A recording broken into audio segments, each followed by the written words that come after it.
And I find it fascinating. We were talking earlier about parallels, about what's happening in the world today. I think there's parallels with what happened with Buddha, who was born a very rich prince who had everything he needed and realized he was still suffering. And I think that parallels, what's happening in our culture today. We have far more than Buddha ever had. We have air conditioning and chocolate and movies. But, we still suffer. We're realizing, I think, this collective realization happening in our culture that having all this stuff doesn't actually make us feel, it certainly satisfies our basic needs, but there's still deeper needs which aren't satisfied. We're still suffering. And so Buddha went off on his search, just as I feel our culture's been on its search since the 60s. Buddha went off 6 years in the forest, studying under the best teachers he could find at the time, which were not much. That was the very, very early days of Indian spirituality. And India was just coming out of the time of the Vedas, which was very much about ritual and sacrifices and obeisance to all the different deities and things. And he had to sort of work it out on his own. And eventually he did, after nearly starving himself to death. He thought, well, maybe he should give up everything, that'll do it. And what he realized, his awakening, it's often called the Four Noble Truths, his first teaching when he came out from sitting under the Bodhi tree. The first is just called the truth of suffering. The word that he used is dukkha. And dukkha, it's translated as suffering in the West. Well, it has been translated as suffering in the West until recently.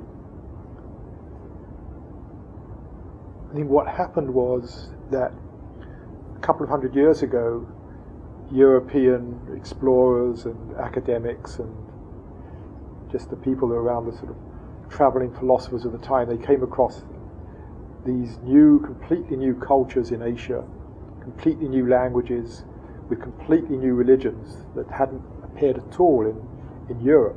And they were fascinated by them, trying to understand them, trying to understand the language, what it was about. And as they did this and all their questioning and research, they came across the word dukkha, which was fundamental to Buddhism.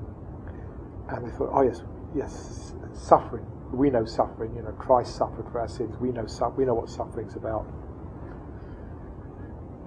The word doesn't actually mean that. If you go back to the root of the word,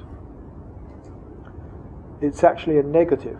Dukkha is the negation in Sanskrit or Pali of the word sukha. The word sukha, you could translate it as being at ease. Its root meaning is a wheel that revolves smoothly around its axle without resistance. That's the root meaning of sukha, is a wheel that revolves smoothly around its axle, no resistance, smooth flowing. So dukkha, the root meaning of dukkha is much more, it's resistance to the flow, resistance to the flowing. And that resistance then creates what we were talking about this morning, the experience of discontent.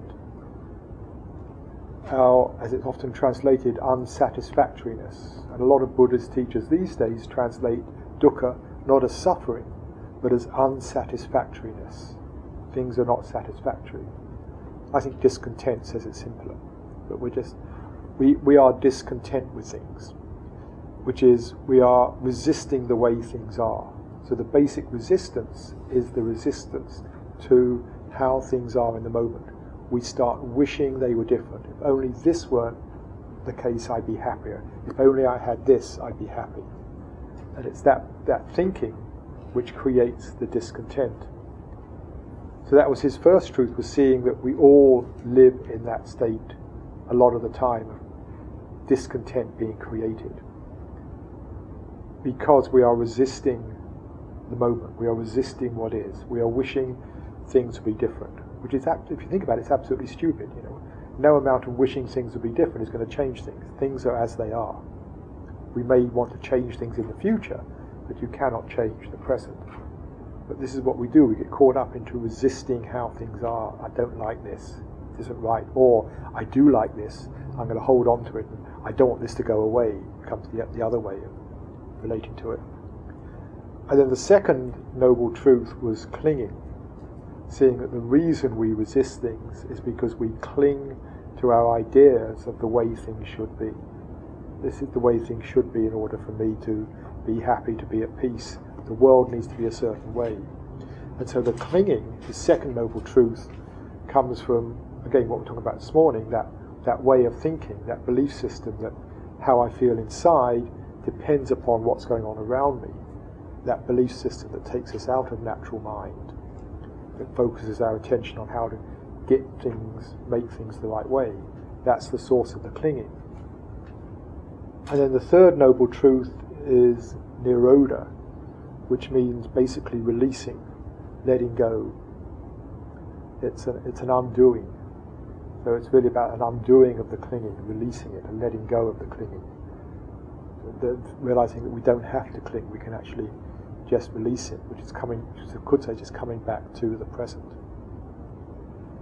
And then the fourth noble truth was his particular prescription on how to live your life so as not to create attachments, not to create clinging, how to live a life so that you don't recreate all this stuff continually and get lost in it.